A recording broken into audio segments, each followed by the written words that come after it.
Listeners, what role does the body play in your book?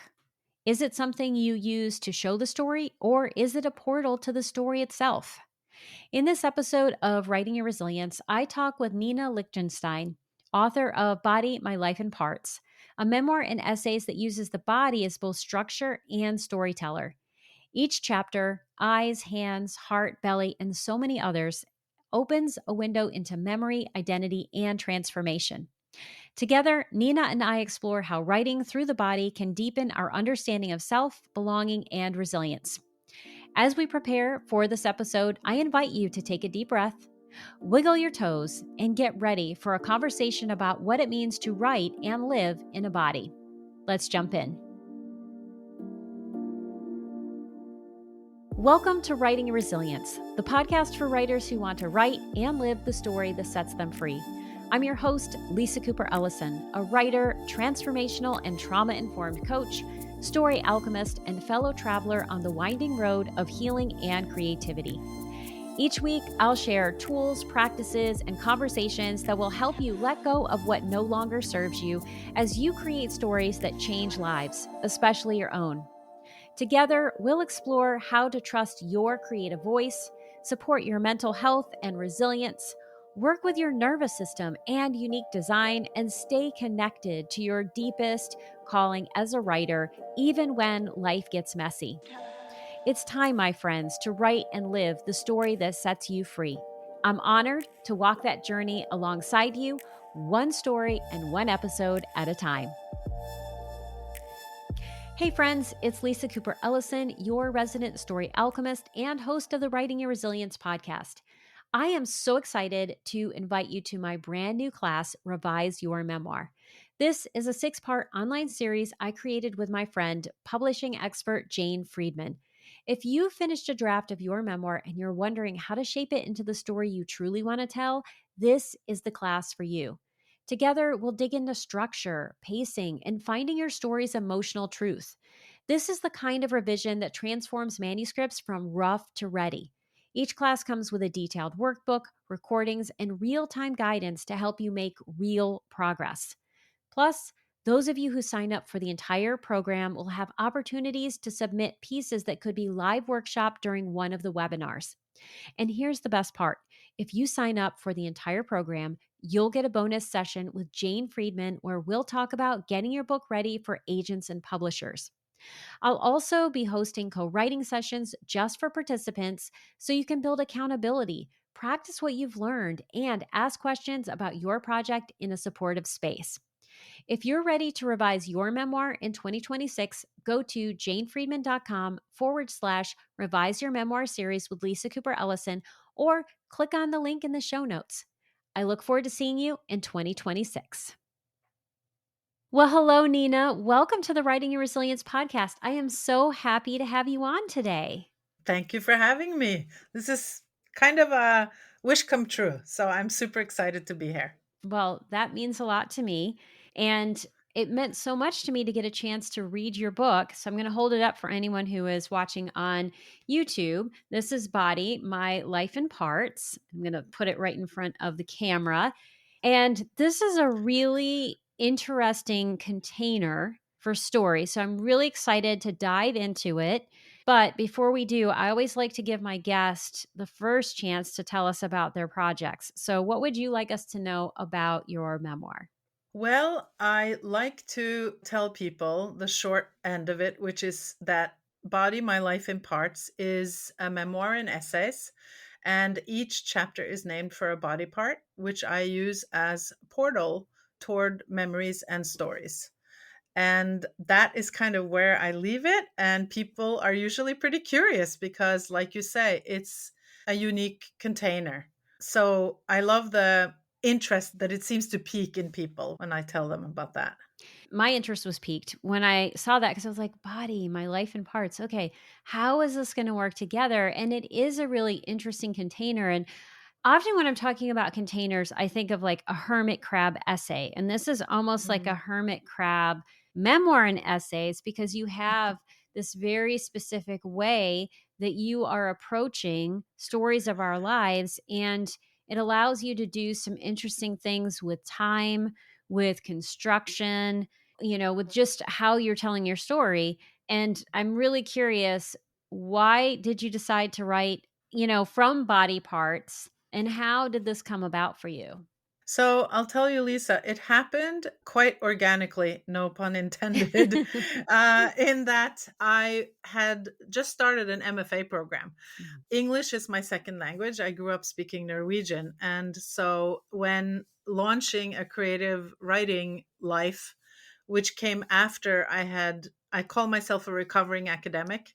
I had sort of done a PhD and I had worked in academia, but I found a lot more joy in creative writing and particularly personal essay and memoir writing. So I felt compelled to enter an MFA program, not so much that I needed another acronym at the end of my name, but as sort of a way to affirm and learn and grow in language and also in community, because the MFA program is here in Maine and I had just moved to Maine. So I felt it was an important step to start to build community.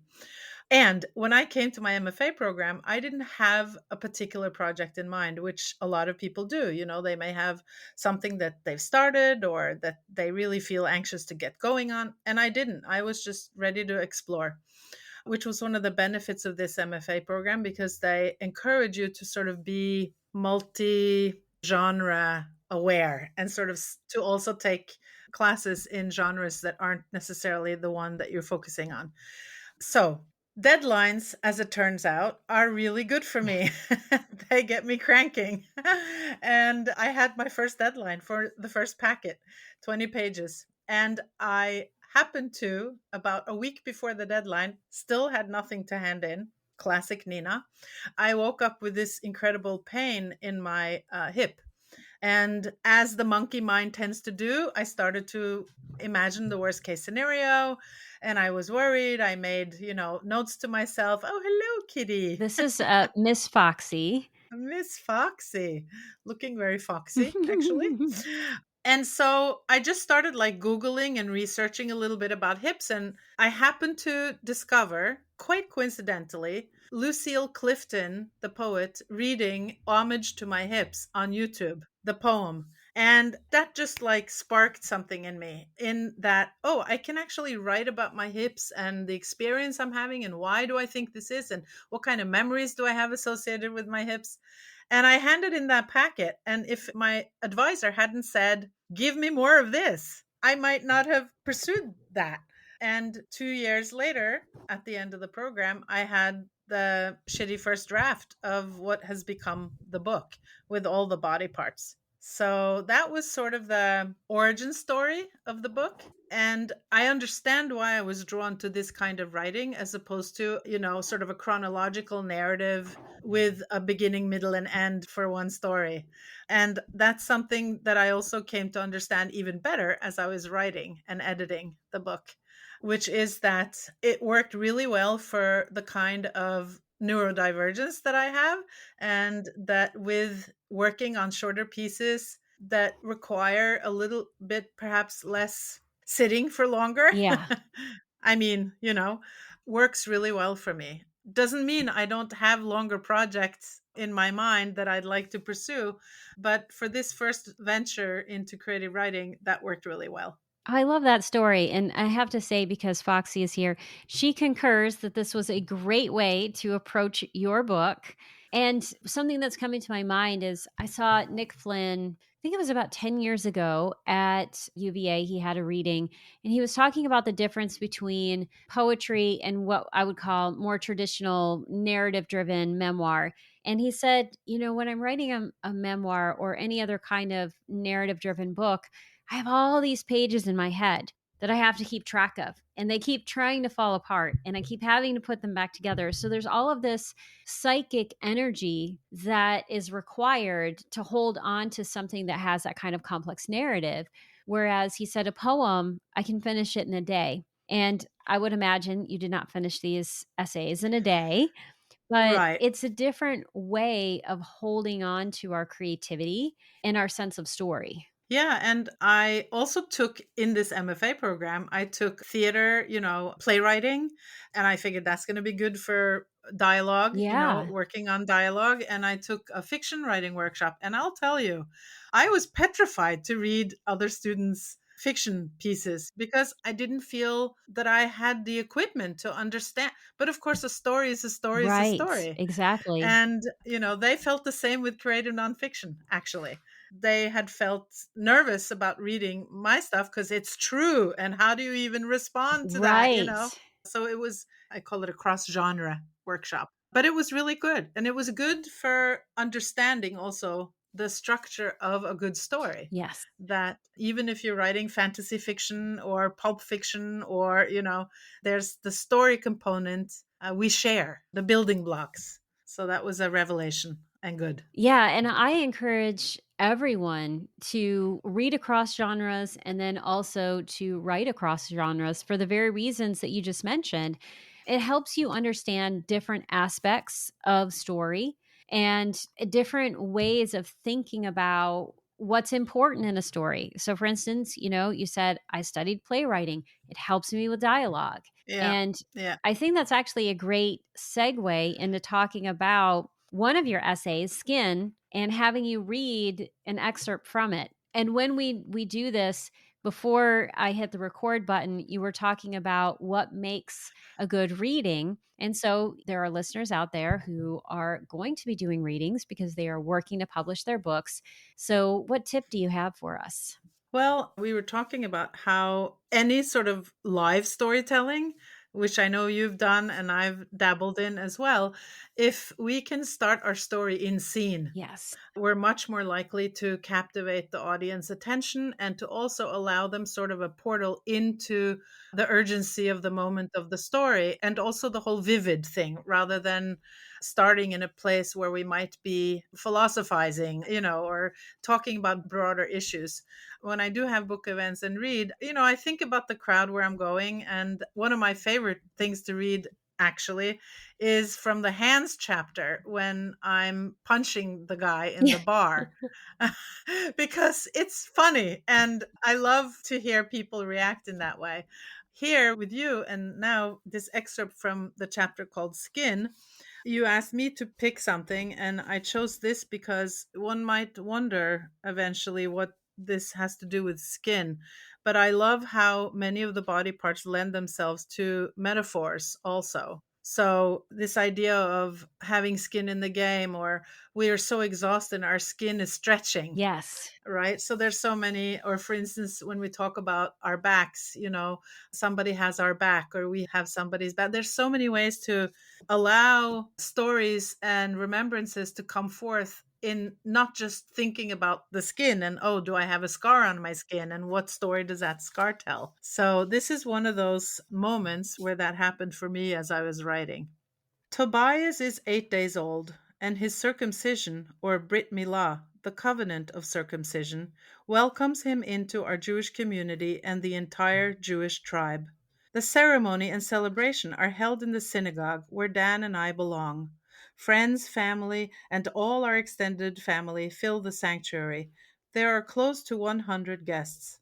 My mother arrived from Norway 8 days ago, on the day I gave birth. She and I stand in the women's section, 2 rows away from the stage where Rabbi Alter performs the circumcision. Our rabbi is also a moil, a Jew trained in the practice of Brit Milah, or ritual circumcision. My father in law sits on a tall, carved wooden chair with regal red velvet upholstery, his firstborn grandson nestled on pillow on his lap, a white silken prayer shawl draped over the patriarch's shoulders, and his yarmulke perched on his bold, shiny head. My husband stands tall next to his dad, and he sways slowly from side to side, clutching a prayer book, a siddur, to his chest. I can tell he is in a deep place, part anxious, part exhilarated.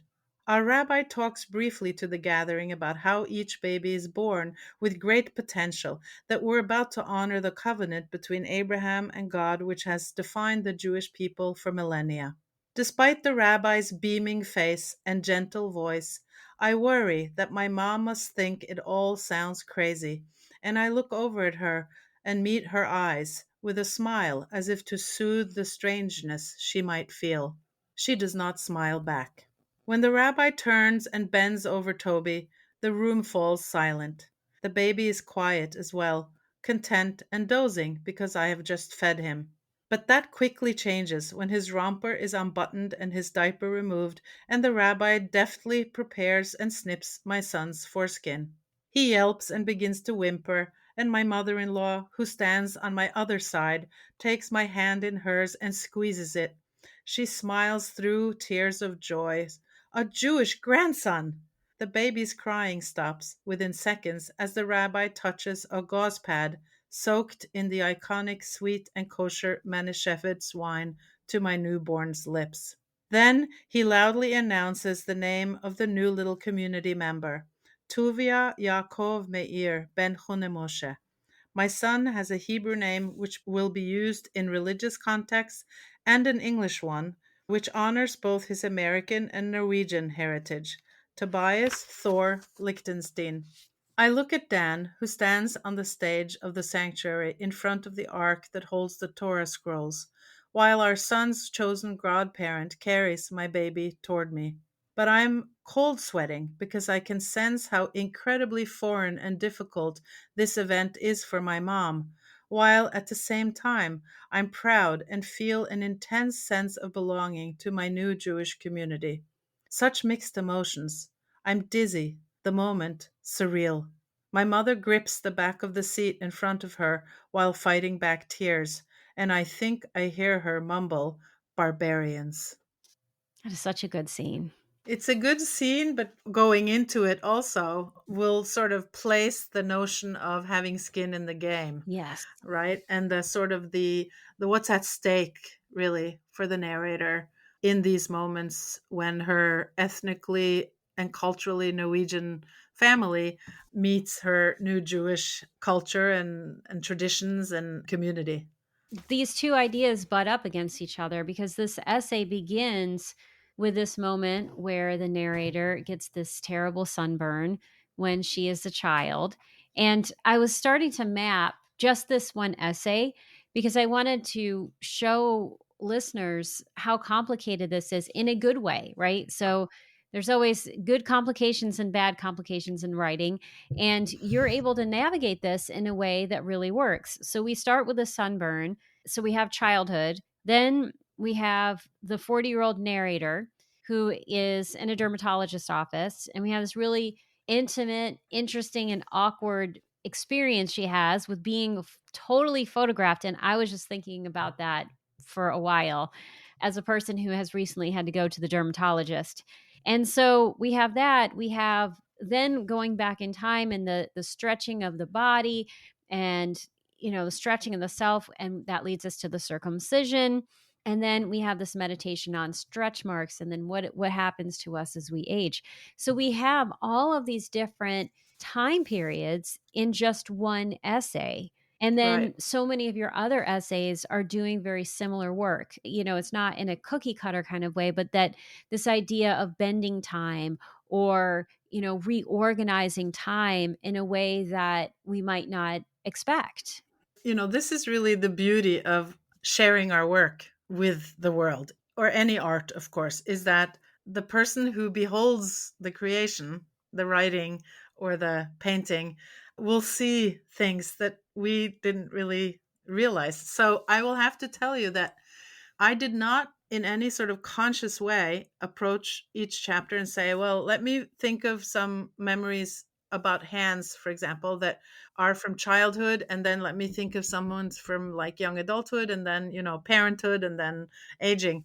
Again, so much happened organically that it's almost a little uncanny for me to. To realize as I'm talking about it.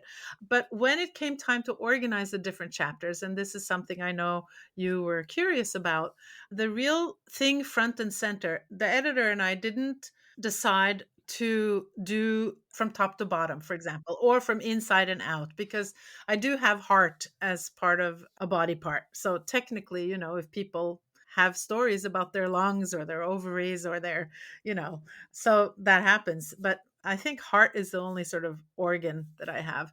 So that's not how we organize it. We organize it more that we were aware of the rate of revelation so that something that happened later in life that might sort of make the reading less interesting, we made sure to keep it later in the book rather than up front. And so that was the primary organizing principle.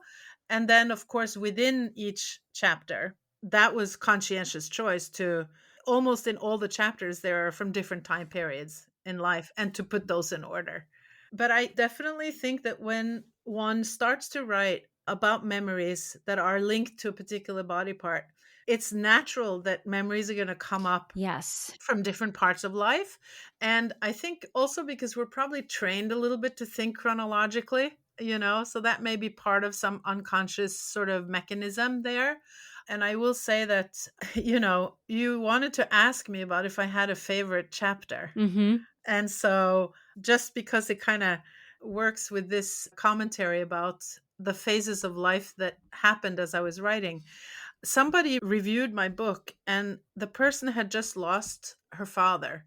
And she said that one of the things she really loved about the book was how the father of the narrator, my dad, appears in so many chapters in so many parts of my life that it gives the opportunity to form a really kind of a rounded image or character over time. This very loving and present dad, but also this very complex and complicated Yes. man.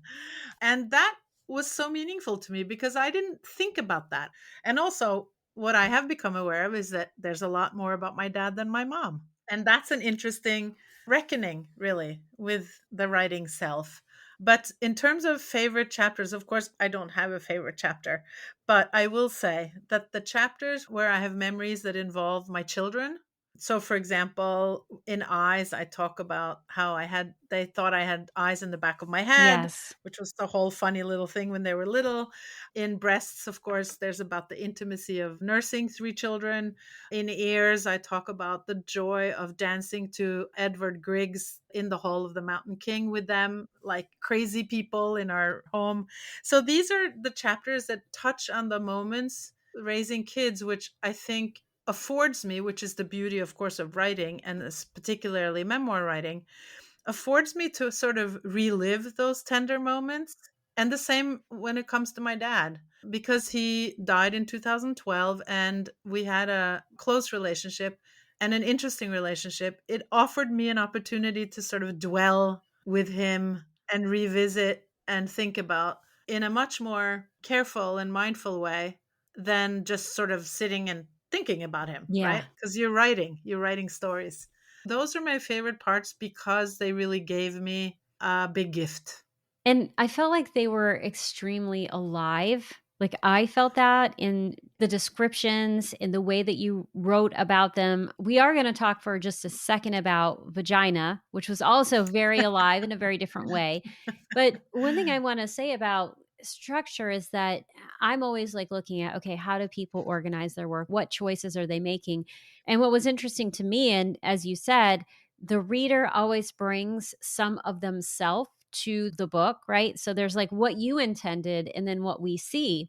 And what I noticed is that it begins with eyes and it ends with belly.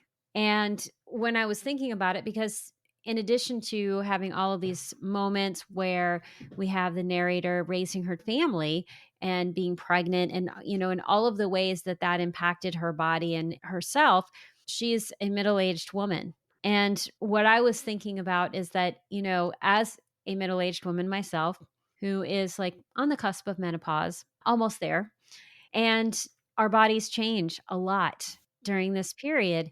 And the belly is one of those things that changes, I think, almost the most in menopause. Right, right. And so it's interesting to me that, looking at you and you're a middle aged woman, and what do we see? Right. So I thought that was a really interesting way to also think about it. As a bookend. Yeah, as an interesting bookend and potential commentary on, what is it that's happening for this narrator and how she's seeing herself. So you have so much great work in here. Let's talk about vagina. And then I want to talk with you about what you've learned through writing this book. And then also, you're in your launch year in 2025, my friend. Yes, I am. Woo. Yeah. Yeah. So when you say, I want to talk about vagina, it's very funny. I can't help but smile Right. because I have 3 sons who are 27, 28, and 30. And they all have a copy of the book, but I don't expect them to read it, whatever. But my middle son was here a couple weeks ago, and he picked up the book and started to read. And he came to me and he said, so I just read about your abortion, which my sons didn't know about. I was very young and I just never shared it with them. And I figured a lot of the things that they'll discover will come that way because Yes. I write about it, and I write about it not in sort of a sensationalist way. And so, interestingly enough, the story of the abortion, I don't think it's in the vagina chapter, actually. I think it's somewhere else. It comes up. So he says, so what's in the vagina chapter? And I'm like, you can, you know, but you're not my middle son, so it's a very Right. different energy. So, yeah, let's talk about vagina. I found that to be a really interesting essay because, of course, you see something like that, and suddenly your mind's like all of these different things we could think about. But this is such a loving, beautiful, intimate chapter. At least that was my impression of it. Well, that's nice to hear. I think it starts with wanting my period. And that's a story actually that had been published before in Hippocamp anthology, if I'm not wrong. Yes, actually, on Ink, which was in their Ink anthology because it was my newspaper roots. So I sort of linked the coming of age. Anyway, so that again was arranged chronologically within the chapter because that was an earlier moment, being maybe 12 or 13. And then we go from that story into, I believe, the story of how during a time when I was married in my first marriage, and we lived a relatively observant Jewish life. My former husband and I would observe a tradition called Taharat HaMishpacha, which is loosely translated as the laws of family purity, which makes it sound a little bizarre, perhaps, which has to do with not having sexual intercourse during your period or 7 days later. And in this way, you could say it creates a real yearning to be back together. And it also, one of the points, obviously, has to do with multiply, be fruitful and multiply. And that's around the time most women, although not all, which can be a problem, ovulate. But also, the story is about what happens when things don't go as planned. And I think that's the part that makes that story both tender and difficult. And also, it in the end became the end of me wanting to continue that monthly ritual because it was what happened was sort of a trauma, actually, in the experience of having to involve the rabbi and the rabbi's wife in deciding whether or not I could go to the ritual bath, which is traditional to do before resuming sexual relations. And of course, the idea is so much bigger than what it sounds like because the idea also has to do with sort of honoring the cycle of the monthly cycle and of rebirth and new beginnings. And also this notion of being able to learn in a marriage and in a relationship, of course, but in coupled relationships, that we need to also be able to connect in non physical ways. Like, makeup sex can't be the only thing Right. to make us resolve a conflict.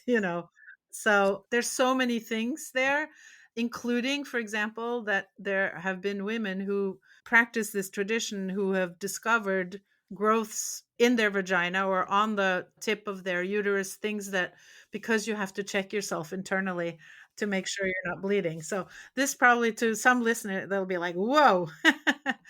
But if they want a little more deeper explanation and understanding of the story, it's in the book. So I would say, listeners, go ahead and read it because you share this in such a respectful way. I mean, I don't feel like there's anything about it that's lascivious. It's very intimate, right? And what I also appreciated about this is it goes beyond all of the things you even said.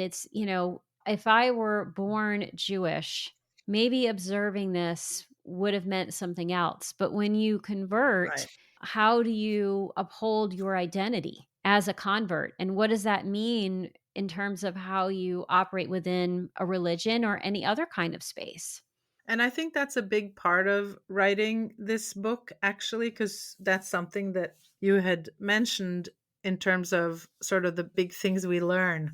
And in writing, although this book is not exclusively about the Jewish journey that I've lived, it also made me realize how inscribed it is, if you will, in my body.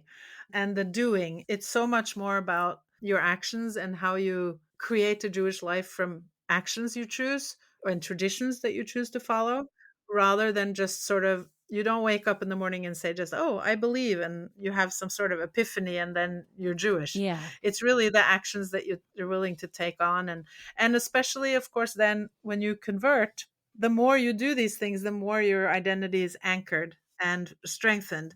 My ex-husband was not religious at all. He would eat non-kosher foods, and it didn't matter to him and his identity whether he observed the Sabbath or went to the movies or went shopping, because he had grown up in a Jewish household with Jewish heritage and Jewish stories and Jewish, he had faced anti-Semitism on the school bus. So he didn't need all these rules and regulations or following these traditions in order to really strongly feel a Jewish identity. Yes. But I did. It really anchored me again.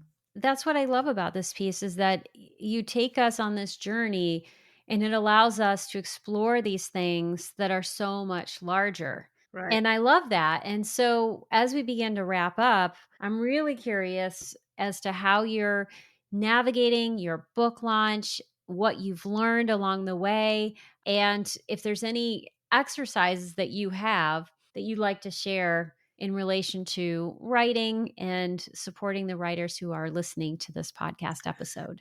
What I've learned, I mean, first of all, as you mentioned, this is like the launch year. It's not just the launch month, it's like Right. a launch year. And that is, I've realized how much I miss writing.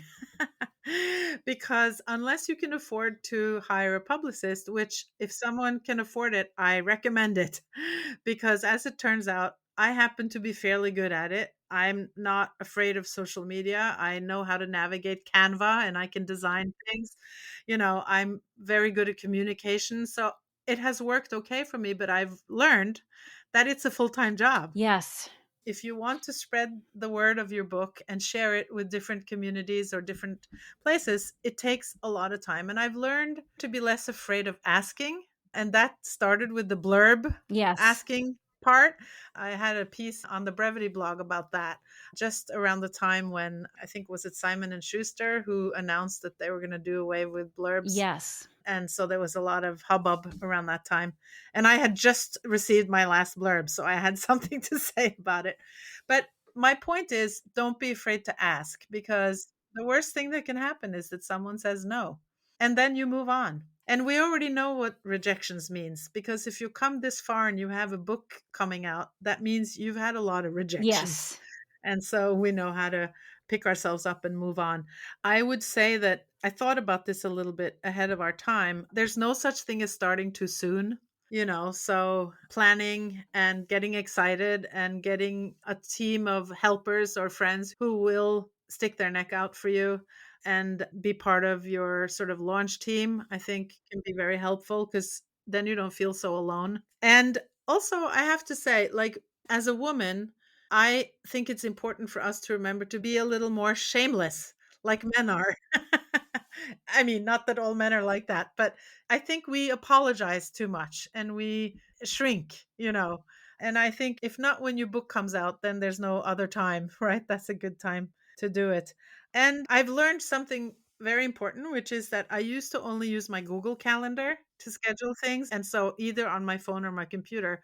And I have actually transitioned to a paper calendar because the physical act of writing in the things and Yes. visually seeing it, and also being able to just pull it out without needing electronics. So that's been a huge switch for me in the whole organization of all of this.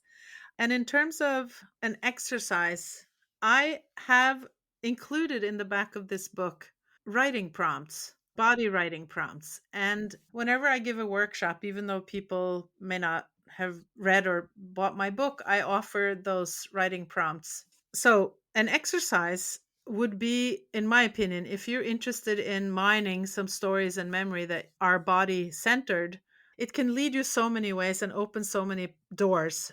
But take any body part, like your feet, for example.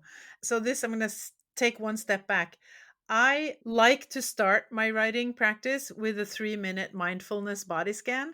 And I do that because my mind is everywhere and it helps me just sort of leave the stuff out that's around and sort of bring me down to where I am. But for example, consider your feet and you look at them, and there's always something to say about the way it looks. We like them, we don't like them. We have pedicures, we don't. We have bunions, we don't, whatever. There's scars. And then I invite people to think about things like, where have your feet taken you in your life? Or what have they run away from, right? Do they hurt you? Can you count on them? Yes. Is there a time when you can count on them or not? A time that you couldn't count on them? So I think that sitting with our body parts and using them and questioning them and listening and thinking, when was a time? In fact, the scene in my book when I talk about punching a man in a bar, and it was like a knockout of epic proportions. I would not have thought about that if my mentor had not said, "Have you used your hands to protect yourself?" And I'm lucky that I haven't had to use my hands in any sort of life or death, really like violent situation, except I protected, I guess, my pride because I was insulted and actually punched someone like crazy. So there's so many stories that can come up, and just say yes and write them, because eventually you pick up the ones that really take you to places where you want to go and that can be really meaningful. And also, if you're lucky, you might discover things about yourself, which I did in writing this book, which is that what I had suspected for many, many years, that I have a classic ADHD personality, had I not examined my life in the way that I did in this book, I wouldn't really have felt empowered to own it and also to make an appointment and have a proper evaluation, which felt a little redemptive actually in the end. And for that to happen, when you write a book, that's pretty wonderful. Yeah, that's one of the great side benefits of examining your life and writing memoir is that your life can change in these huge ways because of how you grow to see yourself or what you do based on what you discover. And I want to give a shout out to these exercises that are in the back of your book because listeners, there's not just a page or two, there are many pages. And so you could actually recreate your own version of Nina's book based on your experience simply from going through all of these exercises. And that's another thing I love about it. Yeah, I'll tell you, as someone that came to one of my book events, she said she has a friend who lives far away and they haven't seen each other in many years. And she said, I'm going to send her, questions from the back of your book. And then we're going to do that back and forth Oh, fun. as a way to get to know each other better. That sounded like a great way to do it. Oh, I love that. What a wonderful way to not just write, but to connect. Exactly. And I will say this, Lisa, that when I wrote this book, I keep saying it sort of happened in an organic way, and the organization and the fact that it's in parts and not one long continuous narrative. I didn't plan on writing a craft book, but more and more I talk about the book with people like yourself, I realize that it's actually sort of a craft book by example, because I'm doing what I'm talking about and showing it also Yes. in action, if you will. And so, yeah, so that's hopefully the best thing could be that it inspires people to dive in and discover their own stories, their own embodied stories. Well, I can certainly say I was inspired, and I look forward to trying some of the prompts at the back of your book. And if listeners would like to get a copy, what are the best ways for them to buy your book and also to learn where you are in your book launch and what's happening? So, Lisa, my press is called Vine Leaves Press. We always try to direct traffic to them. And so that's vineleavespress.com. If people want to support their local indie bookstore at the same time, I always say bookshop.org. I love to sell the book personally to people. That gives me much joy when I can sign it to their name and we can talk about it. So I like to say, have books will travel. I love that. And then I have a Substack called the Viking Jewess and Other Curiosities. I also am on Instagram as the Viking Jewess, and on Facebook I am Nina Lichtenstein. So I am to be found. I'm the founder and director of Main Writer Studio, and that's sort of my baby here for 3 years and going, where I offer workshops and retreats and a literary salon and open mic here in Brunswick, Maine, where I live. So there's a lot going on there. And of course, there's my own personal website, ninalichtenstein.com. Well, you certainly are a busy lady. And if you listeners want to learn more and you're like, oh my gosh, I didn't get all that down, all of the links to all of the things that Nina is doing are in the show notes. Great. Thank you so much, Lisa. Thank you so much for writing this book and for being here and for this lovely conversation. I've really enjoyed it. And I hope that when you move about in your life now, you might have a little bit of a body awareness in a different way. Absolutely. Thanks. That's it for this week's episode. If you'd like to learn more about Nina and most importantly, buy a copy of Body, My Life in Parts, please see the show notes for this episode. But before you go, I would love it if you would text the show if you're on Apple Podcast or Spotify, or leave a comment on YouTube letting us know which of your body parts feels like it could be a portal to story. We'd love to hear your answers. And speaking of your comments on the podcast, I'd like to give a special shout out to Marcy Townsend and CJ Peach for your thoughtful comments on my recent episode on vulnerability. It was so wonderful to hear from you. And listeners, if you haven't reached out to the podcast, I would love to hear from you too. Until next time, please remember that your story matters. And as you work on it, you free yourself of all of the things that no longer serve you. And as you do that work, you shine all the more brightly in this world. Thank you so much for listening. I couldn't do this podcast without your support. If you love this episode, here are 3 simple ways that you can keep this show thriving. 1, subscribe to the show on Apple Podcasts, Spotify, YouTube, or your favorite podcast platform so you never miss an episode. 2, leave a 5-star review so others can find the show. 3, join my engaged dynamic community by signing up for the Writing Your Resilience newsletter. As a thank you, you'll receive a free copy of Ditch Your Inner Critic, 5 tools to transform self-doubt into self-support. Until next time, remember that your story matters. As you write and connect with the truest, most authentic version, you become not just the writer, but the person you're meant to be. And that, my friends, is the real freedom writing can offer.